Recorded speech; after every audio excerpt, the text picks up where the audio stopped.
नमस्कार मित्रों, स्वागत है आप सभी का केडी राठौड़ के इस नए शो में। आज हम बात करेंगे कि हमारा संविधान इतना ज़्यादा प्रभावशाली कैसे बन गया, हमारा संविधान इतना ज़्यादा इफेक्टिव कैसे बन गया।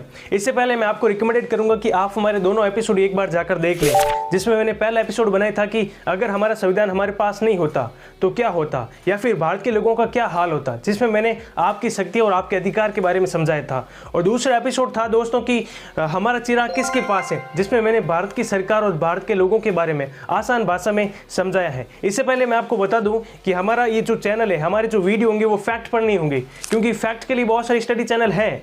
हमारा जो वीडियो होंगे वो होंगे कि इतिहास में कोई भी घटना कब, क्यों, कैसे और किस लिए हुई थी, उसको आसान भाषा में समझाकर, उसको एक कहानी के रूप में समझाकर, उसे लर्निंग देकर लोगों को एम्पावर करना। तो चलिए शुरू करते हैं आज का कार्यक्रम।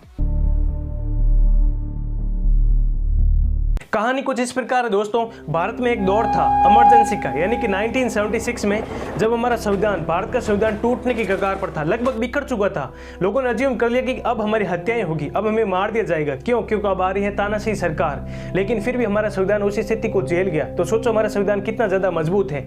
आप देखोगे कि 1947 और 1950 के अराउंड हमारे भारत के साथ कई देश आजाद हुए थे, राइट। तो उसमें कई देशों के संविधान बने टूटे।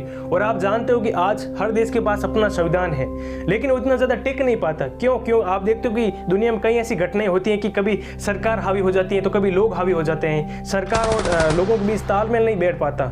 लेकिन आप देख रहे हो कि हमारा भारत का संविधान ऐसे टिक कैसे गया, कैसे हमारे भारत के लोगों को और उसकी सरकार को मेंटेन कर रहा है, मैं आपको बताता हूं। देखो, जब हमारा भारत का संविधान बन रहा था तो देश के कई विशेषज्ञों ने, देश के कई महानुभावों ने यह तक कह दिया कि अगर हमारा भारत का संविधान अगले 10 साल तक के लिए भी टिक जाए ना भाई, तो भी बहुत बड़ी बात होगी। लेकिन आज हमारे भारत देश के संविधान को बने हुए 75 साल हो गए हैं। हमारा भारत का संविधान वैसा का वैसा टिका है। हालांकि संविधान बनने के बाद थोड़ी बहुत बदलाव हुए हैं, लेकिन अब इसे बदलने की जरूरत नहीं है। तो ऐसा क्या खास है हमारे संविधान के अंदर जो इतना ज्यादा इसे यूनिक बनाती है?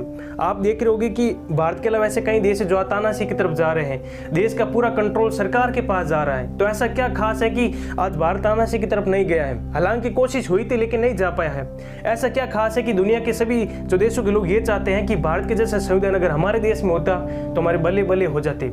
आज भी हमारे भारत देश में वोटिंग टर्न अराउंड दुनिया में सबसे ज्यादा होता है।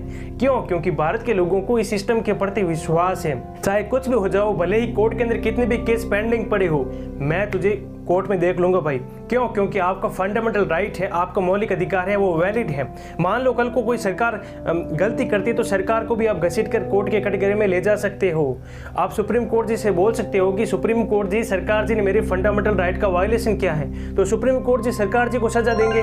बात बहुत ही आसान है दोस्तों कि आप देख रहे हो कि किसान भी जो सुप्रीम कोर्ट चले गए हैं। मान लो कल को कोई जो हमारे भारत देश में कानून बनता है तो उसका विरोध करने के लिए लोग सुप्रीम कोर्ट पहुंच जाएंगे। क्यों? जो हमारे भारत देश के लोगों को इतना ज्यादा विश्वास क्यों है इस जुडिशियल सिस्टम के प्रति? इसका मैं आपको 3 कारण बताता हूं। पहला कारण यह है दोस्तों कि हमारा संविधान बनाया किन लोगों ने? हमारा संविधान बनाया उन लोगों ने जो स्वतंत्रता संग्राम के टॉप लीडर थे। जैसे आप देख रहे हो कि जो डॉक्टर भीमराव अम्बेडकर थे, सरदार वल्लभ भाई पटेल थे, के मुंशी जी थे, जवाहरलाल नेहरू थे। तो देखो, ये पहला मुद्दा। दूसरा मुद्दा ये थे कि हमारे संविधान की जो कॉन्स्टिट्यूट असेंबली में 299 लोग थे, उसमें हर एक धर्म के लोग थे, उसमें हर एक जाति के लोग थे, हर एक एथेनिसिटी के लोग थे, अलग अलग कलर के लोग थे। कहने का मतलब यह है दोस्तों कि समाज का हर एक वर्ग का, हर एक सेक्शन का वहां पर एक प्रतिनिधि मौजूद था। वहां पर अमीर भी था, वहां पर गरीब भी था। तो आम लोगों को लगा कि हमारा भारत का संविधान ऐसा तो बिल्कुल नहीं बनेगा जो किसी के खिलाफ हो। क्यों? क्योंकि वहां पर मुसलमान भी थे, हिंदू भी थे, सिख भी थे, बौद्ध भी थे, जैन भी थे, पारसी भी थे। वहां पर हर एक जाति का, हर एक धर्म का वहां पर एक लोग वहां पर मौजूद थे। और उससे भी बड़ी बात यह थी दोस्तों कि संविधान में जो भी वहां पर प्रोविजन लिखा जाता था वो हर एक की सहमति से बनता था। ऑब्वियसली इसकी वोटिंग करनी पड़ी दोस्तों, लेकिन वो भी बहुत रेयर चांस था।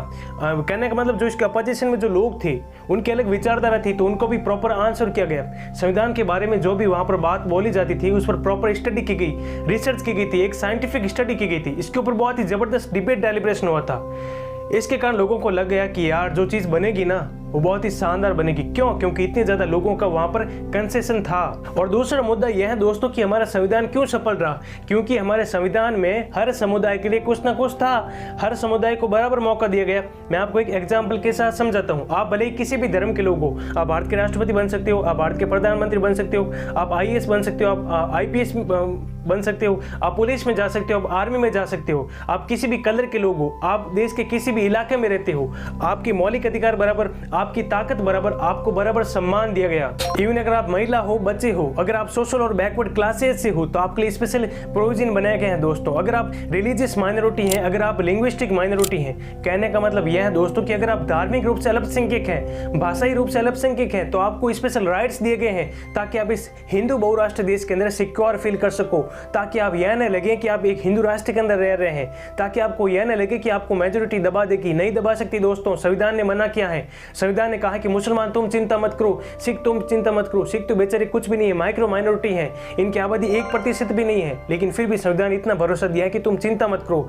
जैन बौद्ध संख्या में कुछ भी नहीं है, माइक्रो माइनॉरिटी है, लेकिन संविधान ने कहा है कि तुम चिंता मत करो, सरकार तुम्हें बचाएगी। तुम इस देश में जो चाहे वो कर सकते हो, तुम अपने धर्म का प्रचार कर सकते हो, तुम अपनी धार्मिक संस्थाएं खोल सकते हो, लाइक एजुकेशन इंस्टीट्यूट खोल सकते हो, और इस काम में सरकार आपको सपोर्ट करेगी। कहने का मतलब यह है दोस्तों कि आपके धर्म को कोई टच भी नहीं कर पाएगा, यह संविधान आपको गारंटी देता है। और उन लोगों के अंदर एक भरोसा बैठ गया कि एक हिंदू बहुराष्ट्र जहां पर मेजोरिटी हिंदुओं की है, जहां पर हिंदू बहुसंख्यक है, वहां पर हमें अधिकार दे रखे हैं। इवन दैट आपको हिंदुओं से भी ज्यादा अधिकार दे रखे हैं। अगर आप कमजोर हैं तो आपको बराबर लाया गया है, अगर आप माइनॉरिटी हैं तो आपको मेजोरिटी के बराबर लाया गया है। यह है आपके संविधान की वैल्यू। इसलिए हमारे देश के कई लोगों को हमारे संविधान पर गर्व होता है। और तीसरा मुद्दा, हमारा संविधान क्यों सक्सेसफुल रहा, बात करेंगे अगले एपिसोड में। उम्मीद करता हूं आपको हमारे इस एपिसोड में बहुत कुछ जानने को मिला है, आपको हमारे संविधान के बारे में बहुत कुछ जानने को मिला है, आपको अपने अधिकारों के बारे में बहुत कुछ जानने को मिला है। बात करेंगे अगले वीडियो में। बहुत बहुत धन्यवाद।